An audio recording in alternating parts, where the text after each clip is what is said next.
Hi students, today we are going to revise all the concepts of macroeconomics जिसमें मेरा target है कि जितने भी हमारे important concepts हैं वो जल्दी से एक ही वीडियो के अंदर कवर अप हो जाएं for all the 4 to 5 chapters that we have in our term 1 syllabus. If you're in class 12 and you're worried about your preparation for the upcoming Term 1 board exams, then you need to check out www.scholar91.com. You will get free revisionary lectures that will provide conceptual clarity. You will get downloadable notes and free mock test papers to enhance your preparation. Check out www.scholar91.com right now. So, starting with the very first chapter, that is money and banking. So, सबसे पहली term हमारे पास that is money. Money क्या है? Money की definition उसके 4 function से बनी है. That is medium of exchange, store of value, measure of value and a means of standard of deferred payment. So money की डेफिनेशन सिंपल है. It is anything which is generally accepted as a medium of exchange, acts as a store of value, measure of value and a means of standard of deferred payment. The second concept under this is money supply. Money supply क्या है? It is the total volume. Remember these terms. It is the total volume of money held by the public at a point of time. एक समय पे उनके पास कितना पैसा है. Since we are evaluating it at a moment, so it is a stock concept for us. जब money supply की हम components की बात करते हैं, so we have basically 4 types of components, that is M1, M2, M3, M4. M1 is the most important हमारे syllabus के point of view से, which consists of 3 things. Number 1, coins and currencies with the public, जो note और पैसे लोगों के पास हैं. Second, demand deposits with the commercial bank, जो हमारी पब्लिक कभी भी कमर्शियल बैंक से डिमांड बैक कर सकती है. And number 3 is the other deposits with the RBI.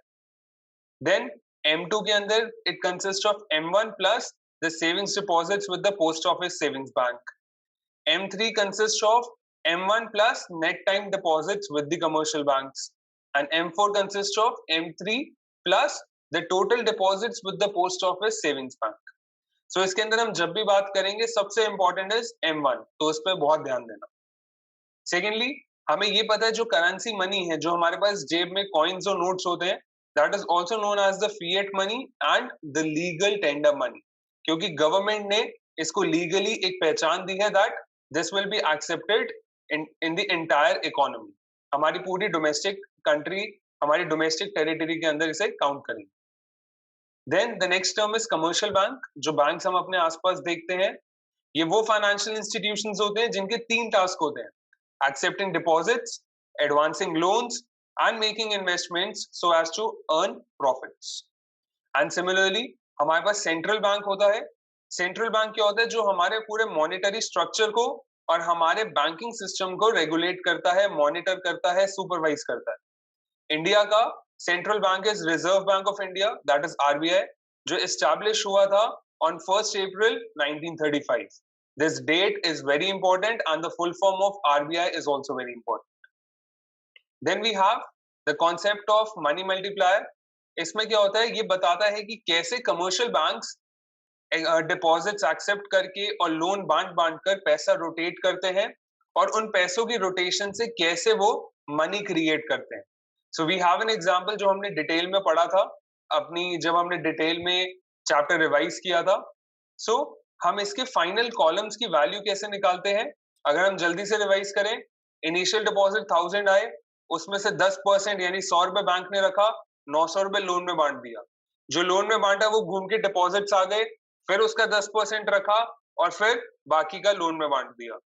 फिर वो लोन में जो बांटा 810 रुपीज घूम के डिपॉजिट्स में आ गए, फिर 10% रखा, बाकी लोन में बांट दिया.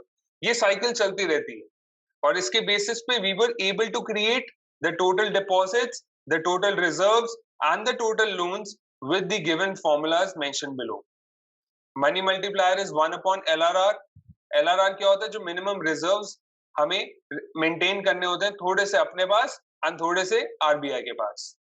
देन टोटल डिपॉजिट्स निकले, initial deposits into money multiplier. Total reserves निकले, total deposits into LRR. And total loans निकले, total deposits minus total reserves. So everything was discussed in detail in the revisionary lecture. Then हमारे पास आते हैं functions of central bank. Number 1, currency authority. Note छापने की permission, note छापने की authority सिर्फ आरबीआई के पास है। Second, banker to the government, जिस तरीके से हमारे लिए कमर्शियल बैंक काम करता है उसी तरीके से गवर्नमेंट के लिए हमारा सेंट्रल बैंक काम करता है। लाइक अगर हमें पैसा डिपॉजिट कराना है, हम कमर्शियल बैंक के पास जाते हैं।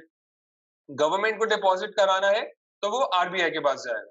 हमें लोन चाहिए, हम कमर्शियल बैंक से लेंगे। गवर्नमेंट को लोन चाहिए, वो सेंट्रल बैंक से लेगा। So it acts as a banker to them.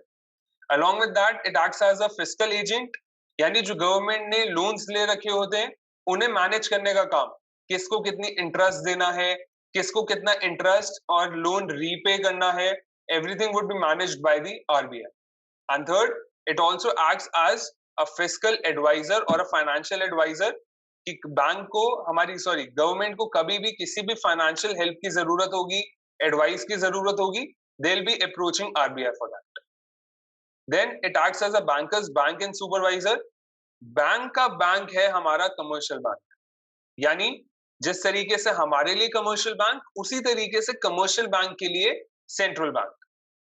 So it acts as a custodian of cash reserves, bank के रिजर्व्स अपने पास रखता है। जब बैंक कहीं से भी लोन रेज नहीं कर पाता अपने रिक्वायरमेंट के टाइम पर, so RBI acts as a lender of last resort, last option होता है उनका। Third, clearing house, inter bank claim settle करने में मदद करता है। And it also acts as a supervisor कि किसी बैंक के अंदर फ्रॉड ना हो रहा हो, किसी में कोई फंक्शनिंग में एरर ना हो, ये सब सुपरवाइज करने का काम भी हमारे सेंट्रल बैंक का होता है। Then it acts as a controller of money supply. Money supply क्या था? Total volume with the public, लोगों के हाथ में कितना पैसा है, that can also be managed by the RBI using repo rate, bank rate, reverse repo rate, then open market operations, margin requirements, model submission, selective credit controls, CRR, SLR। तो ये सारे मेजर्स थे जो हमारा मनी सप्लाई मैनेज करने में मदद करते थे, जिसके बारे में अगेन हमने डिटेल में डिस्कस किया था। एंड हमने देखा था जितने भी ये हमारे पास मेजर्स होते हैं, जो क्वांटिटेटिव मेजर्स होते हैं, सबका इनवर्स रिलेशन था विद द मनी सप्लाई। जैसे बैंक रेट या रेपो रेट बढ़ जाएगा तो मनी सप्लाई कम हो जाएगा। कैसे? डिटेल में वीडियो देखनी पड़ेगी। बट एक की पॉइंट हमेशा ध्यान रख सकते हो, there is an inverse relationship between, मतलब बैंक रेट की बात करें, repo rate, reverse repo rate, open market operations, not open market operation, margin requirements, CRR, SLR, किसी की भी बात करेंगे, they share an inverse relation with the money supply in the economy. And the last function is custodian of foreign exchange reserves, कि government अगर foreign currency अपने पास थोड़ी सी रिजर्व के फॉर्म में रखना चाहती है, they maintain it with the RBI. So RBI का काम है उसको संभाल के रखना। So these were the functions of the central bank. और मनी एंड बैंक के अंदर इंपॉर्टेंट कॉन्सेप्ट्स यही। Then we have government budget. Government budget क्या होता है? ये वो स्टेटमेंट है जो गवर्नमेंट बनाती है आने वाले साल के लिए, जिसके अंदर वो रिकॉर्ड करते हैं अपने estimated receipts and the estimated expenditure. And जो हमारी सेंट्रल गवर्नमेंट हर साल बजट रिलीज करती है in the first week of February, that budget is known as the union budget, जिसके बारे में हम लोग इस चैप्टर में डिस्कस करेंगे। इस बजट को बनाते क्यों हैं? There are certain objectives. Number 1, reallocation of resources, कि जहां रिसोर्सेज वेस्ट हो रहे हैं वहां पे वो ढंग से यूटिलाइज हो, और जहां पे रिसोर्सेज नहीं है वहां तक रिसोर्सेज पहुंच सके। Then reducing inequalities between income and wealth, यानी रिच और पुअर के बीच का गैप कम करना है। वो कैसे हो सकता है? रिच के ऊपर टैक्सेस लगा दो, पुअर को सब्सिडीज दे दो। देन इकोनॉमिक ग्रोथ, जीडीपी बढ़ाने की कोशिश करती है हमारी गवर्नमेंट। देन इकोनॉमिक स्टेबिलिटी, यानी इन्फ्लेशन है, पॉवर्टी है, ये सब फ्लक्चुएशंस कंट्रोल करने का काम भी हमारी गवर्नमेंट का होता है। Then we have managing public sector enterprises, जो सरकारी कंपनी होती है उसको चलाने का काम, उसे मैनेज करने का काम भी गवर्नमेंट अपने बजट के थ्रू मैनेज करती है। Then reducing regional disparities, like there are some cities और सम स्टेट्स जो ज्यादा डेवलप कर रही हैं in comparison to the other states, तो वो रीजन वाइज जो डिफरेंसेस हैं वो हटाना भी हमारी सेंट्रल गवर्नमेंट की रिस्पॉन्सिबिलिटी है। And along with that, generating employment is a very important task that has to be fulfilled using the government budget, so that more and more employment is there in the economy and people are able to earn better and they are able to live a better life with better living standard. Then government budget जो है वो दो parts में divide होता है, हमारे receipts and expenditure. Receipts further classify होते हैं into revenue receipts and capital receipts. Revenue receipts वो रिसिप्ट्स जो ना लायबिलिटी क्रिएट करते हैं और ना एसेट्स रिड्यूस करते हैं. Whereas capital receipts would be, they would either be creating a liability or reducing an asset. Revenue receipt के एग्जांपल्स हो गए हमारे टैक्सेस, हमारे फाइन्स, पेनल्टीज. कैपिटल रिसिप्ट्स के लिए हो गए बोरोइंग्स या डिसइन्वेस्टमेंट. तो ये सब कैपिटल रिसिप्ट्स है. Then the revenue receipts are further classified as tax revenue receipts and non tax revenue receipts. यानी ये दोनों रिसिप्ट्स हैं जो रेकरिंग बेसिस पर आती रहती हैं टैक्सेस के फॉर्म में, यानी डायरेक्ट टैक्सेस और इनडायरेक्ट टैक्सेस. डायरेक्ट टैक्स यानी जिसका बर्डन शिफ्ट नहीं किया जा सकता, like income tax. Indirect taxes जिसका बर्डन हम लोग शिफ्ट कर सकते हैं, like GST. So direct taxes and indirect taxes come under the head of tax revenue receipts. Non tax revenue के अंदर क्या आएगा? That would include fines, penalties और डिविडेंड्स, प्रॉफिट्स जो टैक्स के फॉर्म में नहीं है बट रेगुलर बेसिस पे हमारी गवर्नमेंट के पास आ रही. ये था हमारा रिसिप्ट साइड का. Coming on to the expenditure, हमारे पास एक्सपेंडिचर भी दो टाइप के, revenue expenditure and the capital expenditure.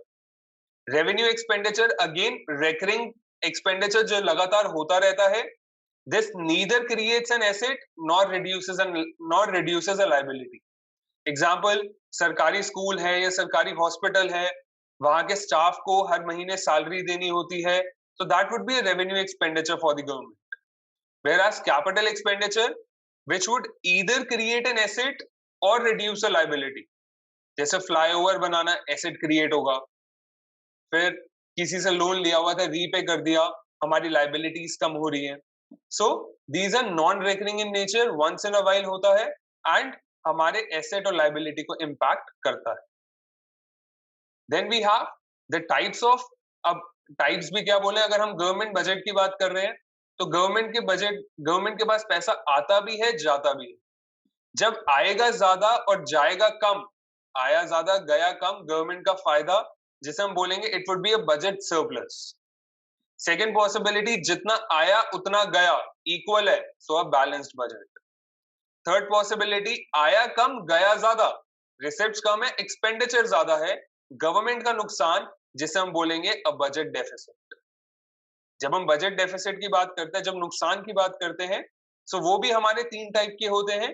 That is the revenue deficit, the fiscal deficit and the primary deficit. Revenue deficit is calculated as revenue expenditure minus revenue receipts. Fiscal deficit is total expenditure minus total receipts excluding borrowings. इसके multiple formulas हैं, आप सामने screen पे देख पा रहे हैं. Third is primary deficit, which is calculated as fiscal deficit minus the interest payments. यहाँ पे एक नोट मेंशन कर लेना, it is very important to do numericals on these three types of deficit. Paper में डेफिनेटली पूछा जाएगा 1 marker के अंदर, और फ्री का नंबर है, न्यूमेरिकल प्रैक्टिस करे बिना मत जाना, अदरवाइज नंबर गवा दोगे. So take care of this. This was everything under government budget. The next we have is the balance of payments. अब बैलेंस ऑफ पेमेंट क्या है? ये ऐसा अकाउंट है जो हमारी ट्रांजैक्शंस रिकॉर्ड करता है इंडिया में जो रेजिडेंट्स है उनकी सारी transactions with the rest of the world. यानी इंडिया के रेजिडेंट्स की रेस्ट ऑफ द वर्ल्ड के साथ ट्रांजैक्शंस जितनी भी होंगी, इंडिया में जितना पैसा आ रहा है या इंडिया से जितना पैसा जा रहा है, everything would be covered under balance of payments. अब बैलेंस ऑफ पेमेंट्स रिकॉर्ड करता है हमारी इकोनॉमिक ट्रांजैक्शंस. सो इकोनॉमिक ट्रांजैक्शंस बेसिकली 4 टाइप की: visible items, which is the goods; invisible items, the services; unilateral transfers, which are the one-sided transfers; and number 4, capital transfers, जो हमारे assets और liabilities को impact करता है. So we have two terms, debit and credit. Debit mean minus, यानी जब India से पैसा बाहर जा रहा होगा, इंडिया में पैसा कम हो रहा हो. Whenever there will be an outflow of currency, it would be recorded as a debit item. And whenever there would be an inflow of currency or the foreign exchange, it would be recorded as a credit item. So, visible items की बात करें, जब हम import करेंगे तो पैसा जाएगा. यानी पैसा जाएगा तो debit item, so imports are on the debit side. Similarly export would be on the credit side, क्योंकि सामान बेचने से पैसा आएगा. Same is the case with the services. Services ली हैं तो डेबिट, सर्विसेज दी हैं तो क्रेडिट. Third, unilateral transverse. अगर हमने बाहर ट्रांसफर करे हैं पैसे, यानी आउटफ्लो हो रहा है debit side. Unilateral transfers to abroad. अगर बाहर से पैसा मिल रहा है from abroad, so credit side. Similarly capital transfers. अगर हम इन्वेस्ट कर रहे हैं पैसा या बोरोइंग्स रीपे कर रहे हैं तो पैसा बाहर जाएगा, डेबिट आइटम. बट अगर हम बोरोइंग्स ले रहे हैं या बाहर से लोग आकर इन्वेस्टमेंट कर रहे हैं, so that would be recorded as a credit item. Then we have the balance of payment is divided into two subparts, that is the current account and the capital account. Current account records four components. The visible items discuss कर लिया, invisible items services discuss हो गया, unilateral transfers discuss हो गया. चौथा है income receipts to or from abroad. Income receipts क्या होती हैं? अगर हमने कोई इन्वेस्टमेंट करी है, उसके अगेंस्ट हमें अगर रेंट मिल रहा है, फॉर एग्जांपल मैंने दुबई में प्रॉपर्टी खरीदी, वहां से अगर मुझे रेंट मिल रहा है, सो that would B an income receipt from abroad. मैं बाहर से इनकम कमाकर इंडिया लेकर आ रहा हूं, so that would be recorded as a credit item. But यही अगर यहां से पैसा बाहर जा रहा होता, किसी इंसान ने इंडिया में प्रॉपर्टी खरीदी और रेंट पे चढ़ा दी, वो रेंट बाहर जाएगा, यानी that would be income receipt to abroad, which would be recorded as a debit item. Coming on to the capital account, we have three components under capital account. Number one, borrowings and lendings. Borrowings ली हैं तो credit item, lendings बांटी हैं तो debit item. क्योंकि lendings में पैसा जाएगा, borrowings में पैसा आएगा. Second, investments. Investments from abroad, बाहर से आई हैं, credit item क्योंकि inflow होगा.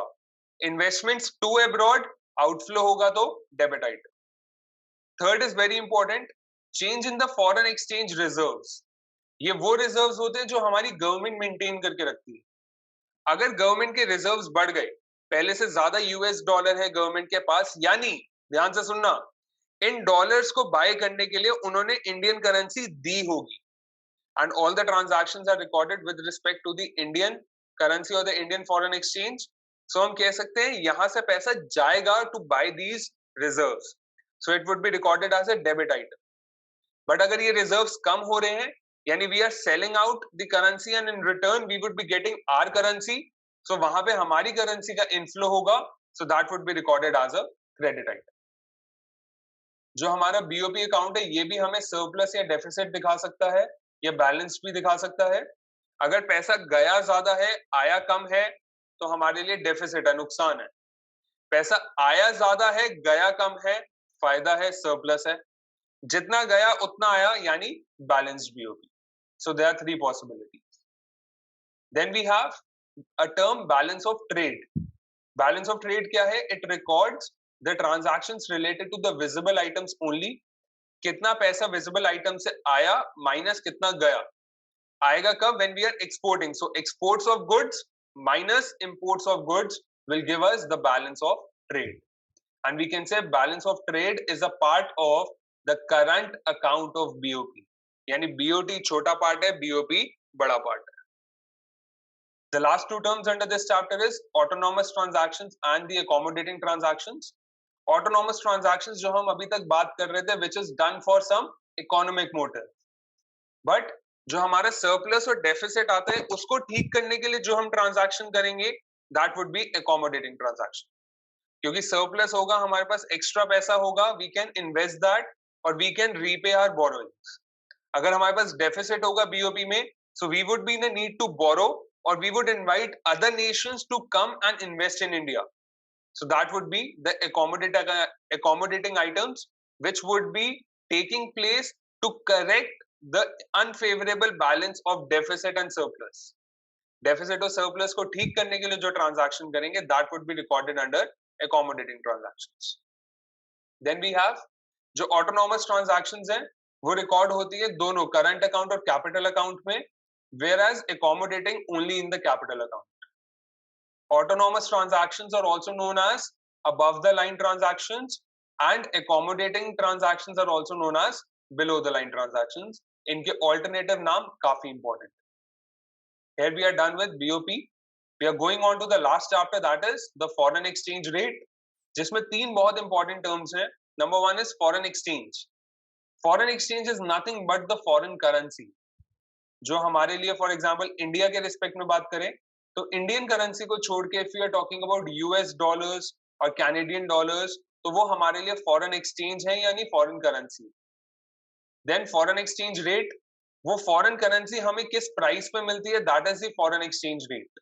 $1.75 का है, या एक कैनेडियन डॉलर 60 का है, एक ऑस्ट्रेलियन डॉलर 55 का है, तो ये हमारे लिए डिफरेंट फॉरेन एक्सचेंज रेट्स है. And third is the foreign exchange market, a place where this foreign exchange or the foreign currency is bought and sold. That would be the foreign exchange market. Then exchange rate systems, कि exchange rate decide कैसे होता है. हमारे पास basic दो type के exchange rate systems होते हैं. Number one is the fixed exchange rate system and number two is the flexible exchange rate system. Fixed exchange rate system totally operate होता है government के through. Government decide करती है whatever will be the exchange rate. Whereas जो flexible है, जिसका alternative नाम होता है floating exchange rate system, this is managed by the market forces of demand and supply. यानी उस करेंसी की कितनी डिमांड है और उसकी कितनी सप्लाई है, वो डिसाइड करेगा कि हमारा उस फॉरेन करेंसी का क्या प्राइस होगा. सो हमारे पास चार टर्म्स आती है इन्हीं के under. Fixed exchange rate system के अंदर अगर एक डॉलर 70 से 75 का हो गया या 75 से 80 का हो गया तो हमारे लिए नुकसान है. अगर हमारे लिए नुकसान है तो that would be the devaluation of the currency. But यही डॉलर अगर 75 से 70 हो गया, हमारे लिए फायदा revaluation of the currency. Under the flexible exchange rate system अगर डेप्रिसिएशन है, यानी 75 से 80 जा रहा है डॉलर, हमारा नुकसान, टर्म यूज हुई डेप्रिसिएशन. अगर वही डॉलर 75 की जगह 70 मिल रहा है, हमारा फायदा यानी एप्रिसिएशन. एक पॉइंट नोट करना, जब भी डिवैल्यूएशन होगी या डेप्रिसिएशन होगी, the exports of the nation will rise. क्योंकि फॉरेन कंट्रीज के लिए इंडिया अब एक सस्ती मार्केट मिल जाएगी, जहां पे उन्हें पहले एक डॉलर में 75 रुपीस का सामान मिलता था, अब उसी एक डॉलर में वो 80 का सामान भी खरीद सकते हैं. सो वो लोग यहाँ आके ज्यादा खरीदेंगे, यानी हम लोग एक्सपोर्ट ज्यादा करेंगे. वेयरएज जब हमारे पास रिवैल्यूएशन या एप्रिसिएशन होगी तो हम कह सकते हैं our imports would rise. Then the third type of exchange rate system that we follow is the managed floating exchange rate system, जिसका alternative नाम होता है dirty floating. जिसमें क्या होता है, मार्केट फोर्सेस पे हमारा एक्सचेंज रेट डिसाइड होगा कि वो 75 है, 76 है, 74 है, but government tries to maintain these fluctuation within a particular limit. Example limit set कर दी 75 से 78, इससे बाहर नहीं जाने देंगे. So government is trying to intervene so as to control the market or control the foreign exchange rate within a particular limit. So that is the third type of system, which is a hybrid or a combination of the fixed and the floating exchange rate system. Market forces भी हैं और government भी है, and this exchange rate system is known as managed floating exchange rate system. Then determination of foreign exchange rate. Decide कैसे होता है कि foreign exchange rate क्या होगा, तो हमें पता है demand curve would be downward sloping, क्योंकि प्राइस अगर कम होता रहेगा तो डिमांड बढ़ती हुई जाएगी.